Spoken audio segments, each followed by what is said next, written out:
our Honorable Prime Minister and the Union Law Minister called it as Nari Shakti Vandan Adhiniyam. What is this Hindi-sizing, sir? Why not in English? When you speak as Nari Shakti, why didn't our Honorable Madam President be not invited for the inauguration of the Parliament, sir?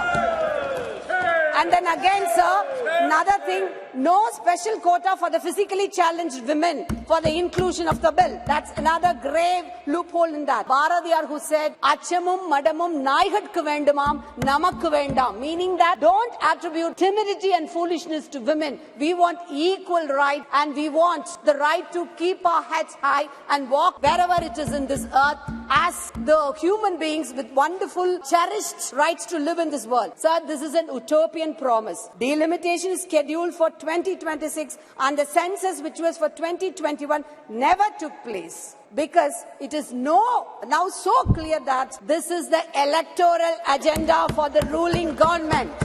Just a carrot before the rabbit to lure women voters. But I believe the women of India will be very intelligent to decipher what is right and wrong, and they will definitely vote for the India Alliance. Srimati T. Sumati ji.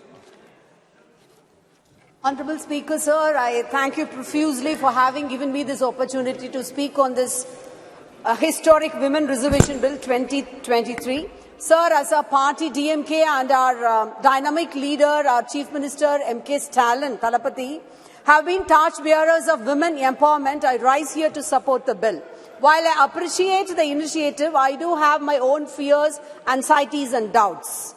Sir, I opened up to read the bill with huge expectations that it will lead women to enter into untrodden paths.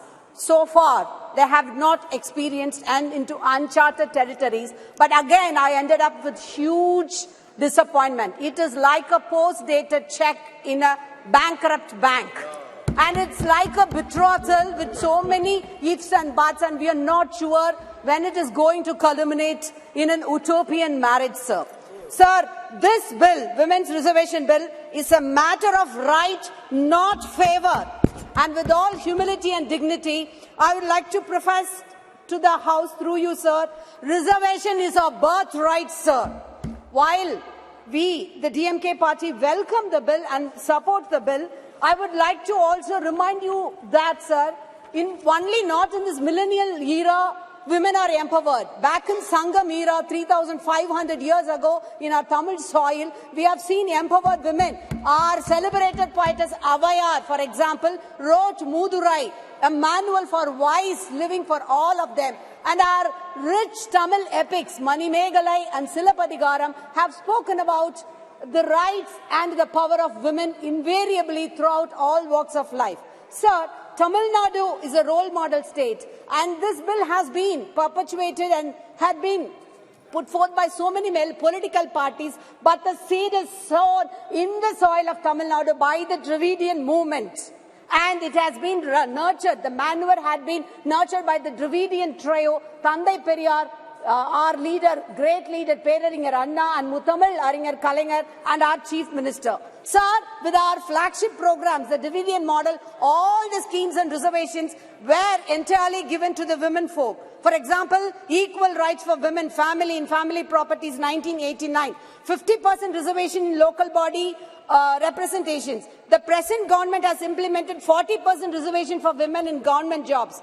Fair free travel for women in government run city buses. And the icing on the cake is the recent Kalaignar Magalir Urimai Togai, providing ₹1,000 for 1,650,000 eligible women, sir. First time in the history of India, first time in the history of the world.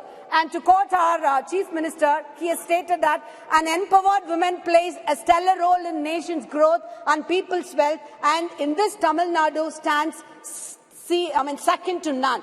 And while so many of the Treasury bench have been profusely here admiring women, it was our Bharadiyar who said, Achamum madamum naigatku vendumam namakku vendam, meaning that don't attribute timidity and foolishness to women. We want equal rights, and we want the right to keep our heads high and walk in this, wherever it is in this earth, as the human beings with wonderful, cherished rights to live in this world. Sir, the history of the bill has been traced here by all the other members who have spoken elaborately on it. After a tumultuous journey, it's been tabled here now today. I thought finally we see the light of the day, but not even the end of the tunnel I'm able to see it, sir, because of the loopholes of the bill. It's being introduced in Hindi, sir, here. While introducing it here, our Honorable Prime Minister and the Union Law Minister called it as Nari Shakti Vandan Adhiniyam. What is this Hindi sizing, sir? Why not in English? When you speak as Nari Shakti, why didn't our Honorable Madam President be not invited for the inauguration of the Parliament, sir? And then again, sir, another thing, no special quota for the physically challenged women for the inclusion of the bill. That's another grave loophole in that. Inclusivity of queer community is totally a grey area in it. And also, why is there no reservation in Rajya Sabha or State Legislative Council? And again, Section 5 of the bill states that the provisions will come into effect after the delimitation exercise. Sir, this is an utopian promise. Delimitation is scheduled for 2026 and the census, which was for 2021, never took place because it is now so clear that this is the electoral agenda for the ruling government. Just a carrot before the rabbit to lure women voters. But I believe the women of India will be very intelligent to decipher what is right and wrong, and they will definitely vote for the India Alliance. Sir, to conclude, I would like to quote Dr. Ambedkar. One moment, sir. On 4th November 1948, Dr. Ambedkar, having introduced a draft report in the Constituent Assembly with modification, stated that this constitution, it is workable, it is flexible, and it is strong enough to hold the country together both in peace time and in war time. Indeed, if I may say so, if things go wrong under the new constitution, the reason will not be that we had a bad constitution. What will we will have to say is that man was vile. So I would unquote. So I would, through you, sir, humbly request the lawmakers that whenever they amend our constitution, they should remember this statement of our dear Dr. Ambedkar, that it should reap the fruits quickly so as to be enjoyed in time. Sir, this bill should be implemented as quickly as possible before this commencement of this 24 elections. If implemented soon, it may be a small step for a woman, but a giant leap for womankind. Thank you very much, sir. Very good. Thank you very much.